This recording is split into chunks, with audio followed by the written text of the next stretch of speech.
This fictional long-form story follows Kody Brown, Robyn Brown, and Meri Brown as a late-evening drive turns into a life-altering car accident.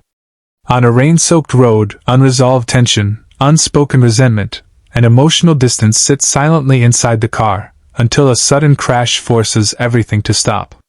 The accident leaves all three injured but alive, bringing them face to face with fear, vulnerability, and the fragile reality of how close they came to losing one another.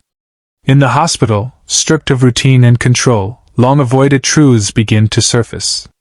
Meri confronts years of quiet self-erasure, Robyn realizes how silence has cost her a voice, and Kody is forced to see how control replaced listening. As physical wounds slowly heal, emotional work begins. There are no dramatic fixes, only difficult conversations, pauses instead of arguments, and a commitment to notice old patterns before repeating them. Each character learns a different lesson. Meri reclaims space for herself, Robyn learns to speak sooner instead of staying silent, and Kody learns that leadership without presence is empty. The story does not end with perfect harmony, but with awareness.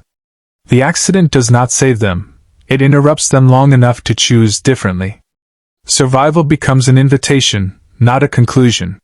The road ahead remains uncertain, but this time, they move forward more slowly, deliberately, and together, aware that how they travel matters more than how fast they arrive.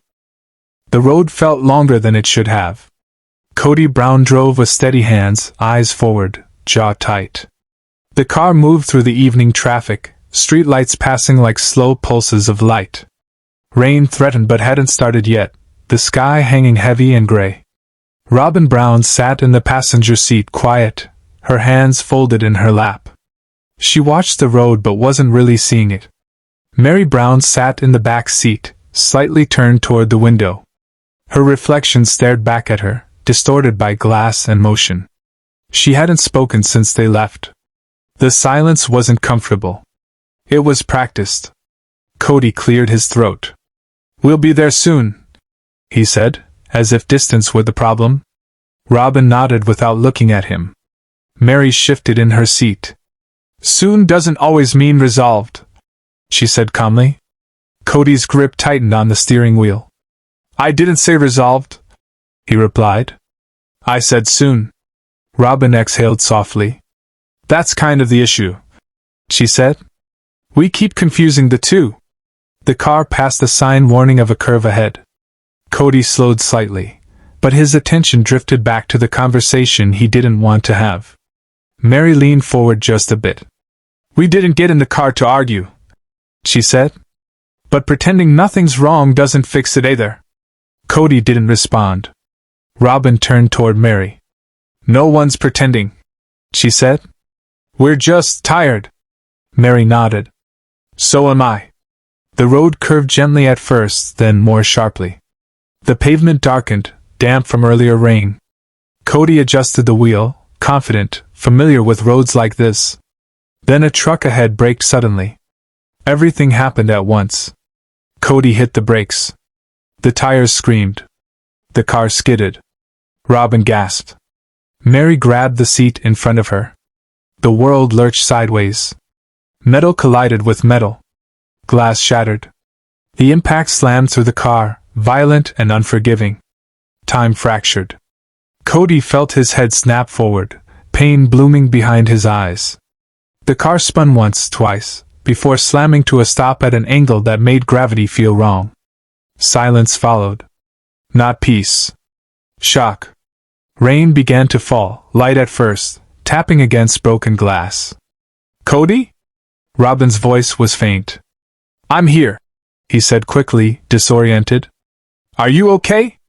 She didn't answer right away. "Meri?" Kody called.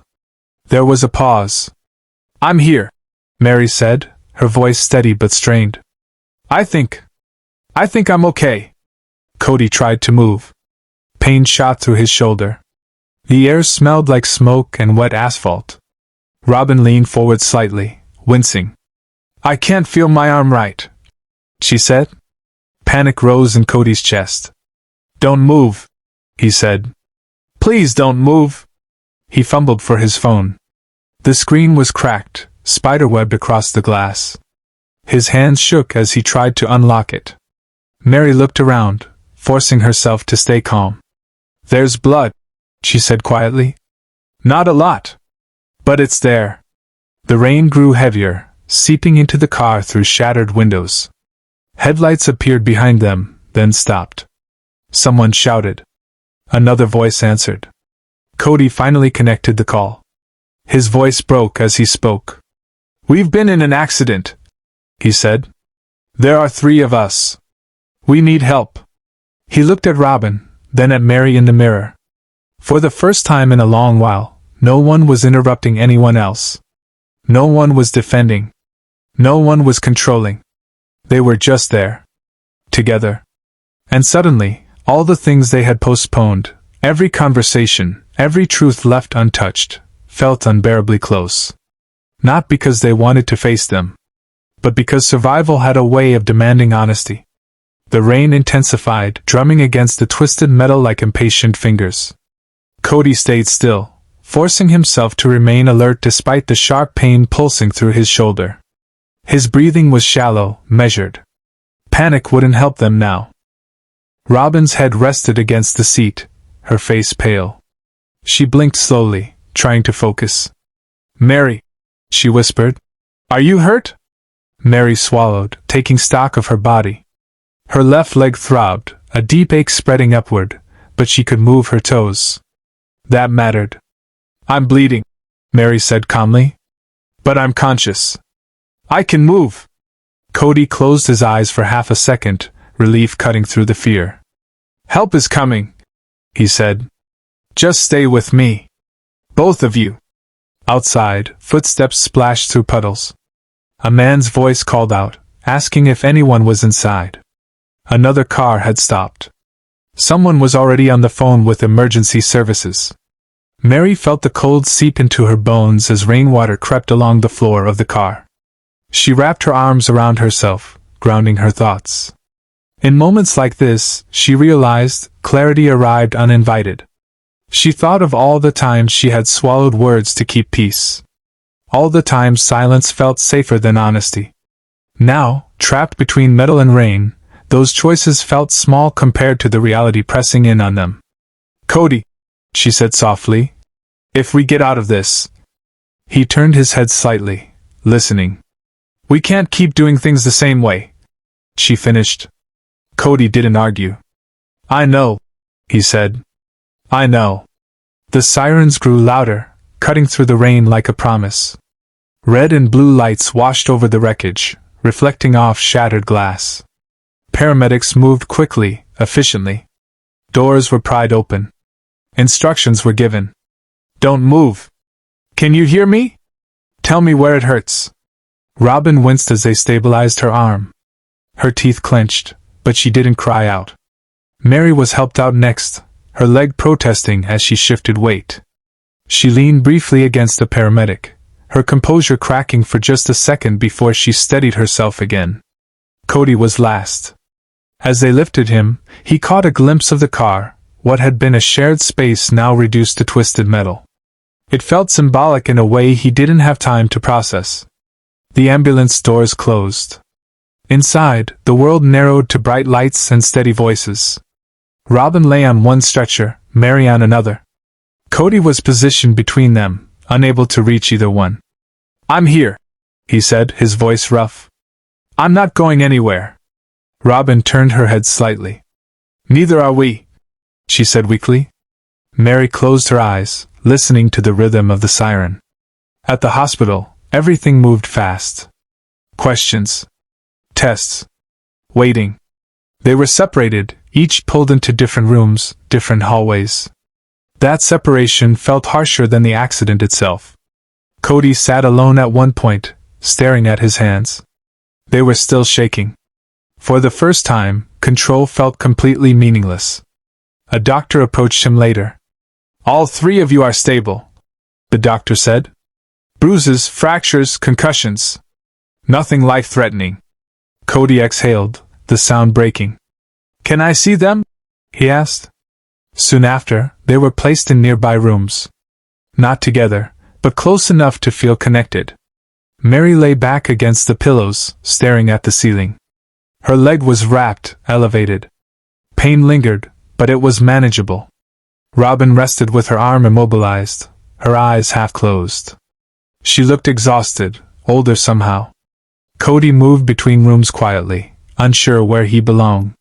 Eventually, Meri spoke when he entered. "This didn't fix anything," she said. "I know," Kody replied. "But it stopped us," she continued. "And maybe that matters." Kody nodded. Robyn later echoed the thought. "We were always rushing," she said softly. "Even when we stood still." The night stretched on, filled with machines humming and distant footsteps. None of them slept much. Each lay awake with their own thoughts, replaying the crash, the fear, the sound of metal giving way. But underneath that fear was something else. Awareness. They had been forced into stillness. And in that stillness, there was no space left for pretending. Morning came quietly, without ceremony. Light filtered through hospital blinds, pale and indifferent.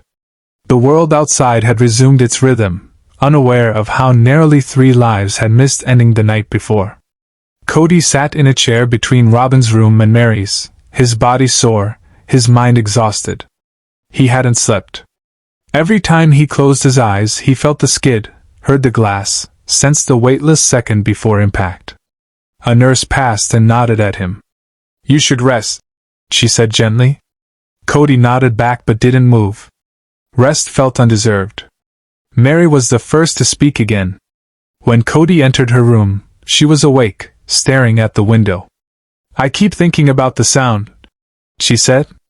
"The moment everything broke." Kody sat down slowly. "I keep thinking about the silence after," he replied. "How quiet it was." Meri looked at him then. "That silence?" she said. "That's the space we never give each other." Kody didn't defend himself. "I didn't know how," he admitted. Meri's voice softened. "You never asked?" Across the hall, Robyn struggled to sit up when Kody entered. He moved to help, then stopped himself, waiting for her cue. She nodded. "Careful," she said. "My arm feels like it belongs to someone else." He adjusted the pillows gently. "You scared me," he said. She gave a small, tired smile. "You've scared me for a long time," she replied. "Just not like this." The words weren't angry. They were honest. Later that afternoon, the doctor explained the plan. Observation. Rest. Physical therapy for Meri's leg. Follow-ups for Robyn's concussion and arm. No immediate discharge. They would be there together. Not in the same room. But close. That closeness felt different now. It wasn't chosen. It was imposed. As the day passed, they spoke more than they had in months. Not about the accident, but about the cracks it had exposed. Meri talked about how being patient had turned into being invisible. Robyn talked about how protecting peace had slowly erased her voice. Kody listened. Not with plans. Not with solutions. With attention. That night, rain returned lightly, tapping the windows like a reminder. Kody stood between their rooms again, unsure where to go. Meri called out. "Sit," she said. He did. Robyn's door was open. She could hear them. For the first time, the conversation wasn't segmented. It wasn't one-on-one. It was shared. "We can't go back," Meri said. Kody nodded. "I don't want to," he replied. "But I don't know what forward looks like." Robyn spoke quietly from her bed. "It looks slower," she said. "And louder in the places we kept quiet." No one argued. They sat with that idea, letting it settle. The accident didn't heal them. It stripped away delay. The next days followed a pattern. Therapy. Checkups. Short walks down sterile hallways. Shared meals that went half-eaten. Each movement reminded them of fragility. Meri learned the limits of her leg. Robyn learned the limits of her patience. Kody learned the limits of control. When discharge finally came, it felt premature. The outside world waited with expectations they hadn't rebuilt themselves to meet. The drive home was quiet. But it wasn't the same silence. This one held intention. At home, the damage was invisible. No broken walls. No shattered glass. But everything felt altered. They moved carefully around each other at first. Conversations were measured. Emotions surfaced unexpectedly. Some nights were heavy. Some mornings hopeful. Healing didn't follow a straight line. There were setbacks. Moments when Kody reverted to certainty. Moments when Robyn withdrew. Moments when Meri questioned whether change would last. But there was one difference now. They noticed. And noticing meant choice. Weeks passed. Scars faded. Pain dulled. Habits resisted. They didn't promise each other anything dramatic. They committed to smaller things. Listening without interrupting.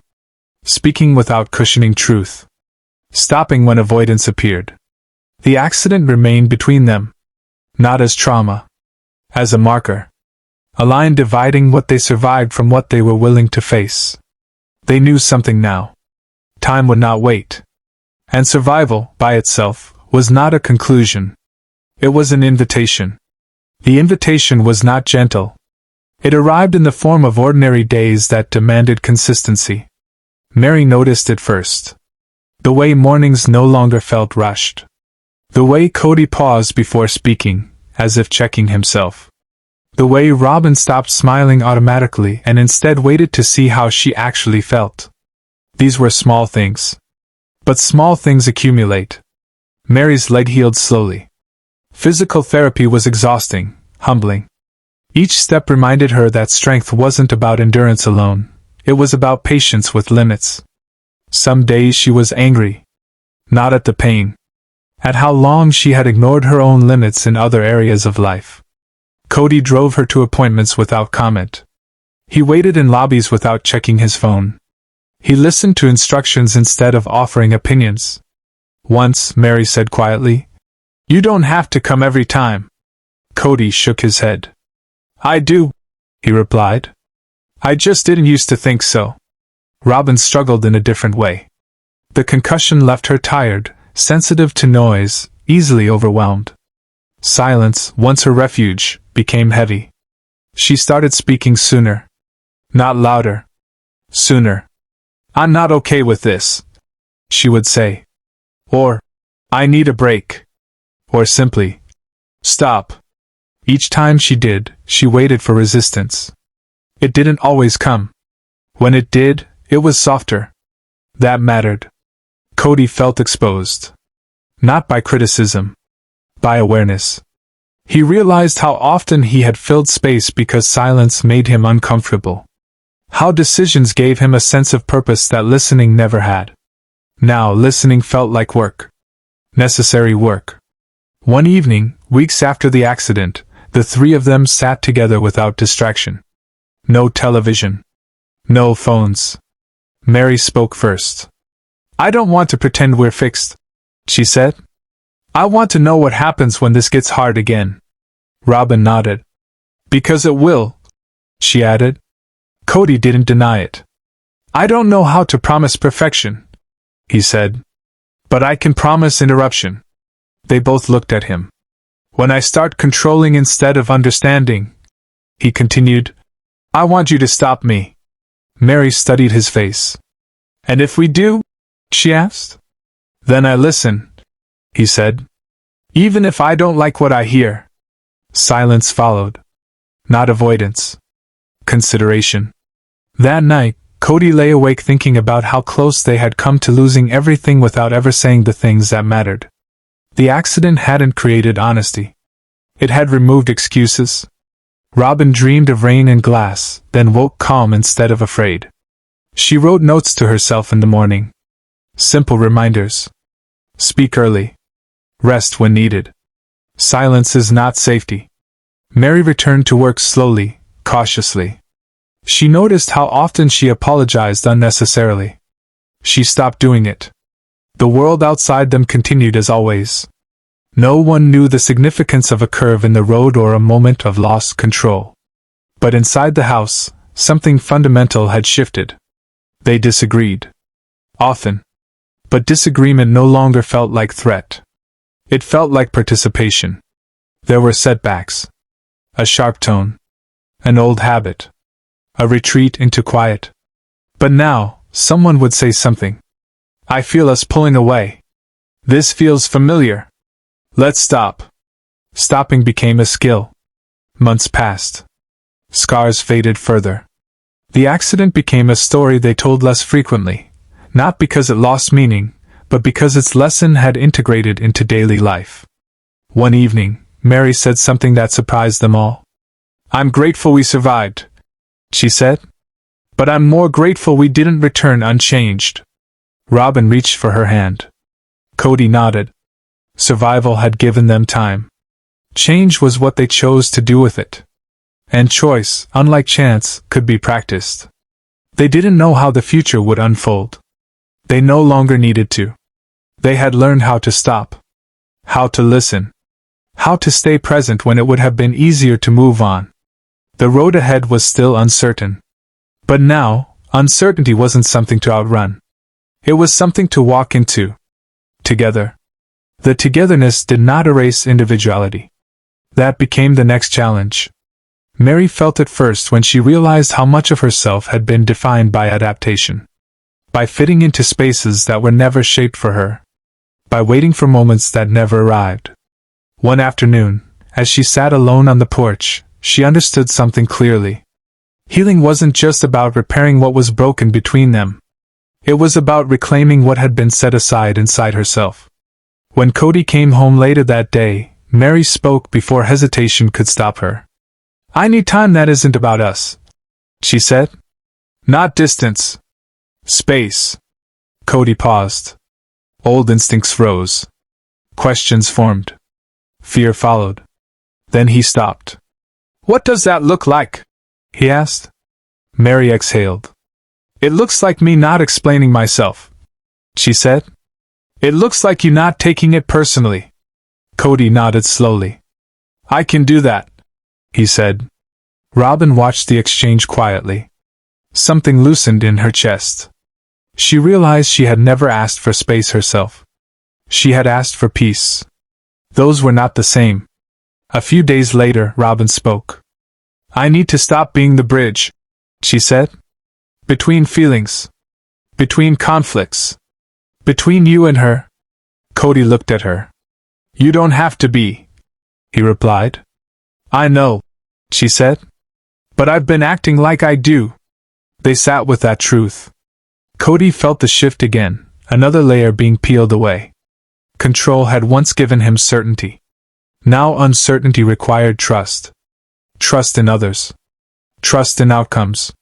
Trust in silence that wasn't abandonment. Weeks turned into months. Meri spent time alone, not to escape, but to reconnect. She read, walked, wrote. She noticed how often her thoughts returned to the accident, not as fear, but as grounding. She had survived. She could choose. Robyn learned to let conversations end unfinished without rushing to repair them. She let discomfort exist. She discovered that conflict didn't mean collapse. Kody learned restraint. Not the kind forced by consequence. The kind chosen by respect. There were moments when frustration surfaced sharply. When old habits tempted quick decisions. When impatience whispered that slowing down was weakness. Each time, he remembered the sound. Metal. Glass. Silence. That memory didn't frighten him anymore. It steadied him. One evening, the three of them sat together again, not out of obligation, but inclination. The conversation drifted easily. Laughter appeared unexpectedly. It didn't feel like victory. It felt like balance. Meri said something quietly. I don't think the accident saved us, she said. I think it interrupted us long enough to see ourselves. Robyn nodded. And we chose not to look away, she added. Kody looked at them both. I spent years believing leadership meant direction, he said. Now I think it means presence. No one corrected him. They had all changed. Not into ideal versions. Not into something dramatic. into people who noticed when they were about to repeat the past. That awareness became their new agreement. Not spoken aloud. Practiced. Time continued. Ordinary days returned. But ordinary no longer meant unconscious. The road still existed. The curve was still there. They would drive it again someday. But now they would slow down. Not because they were afraid of the road. Because they respected it. And because they had learned that arriving mattered far less than how they traveled together.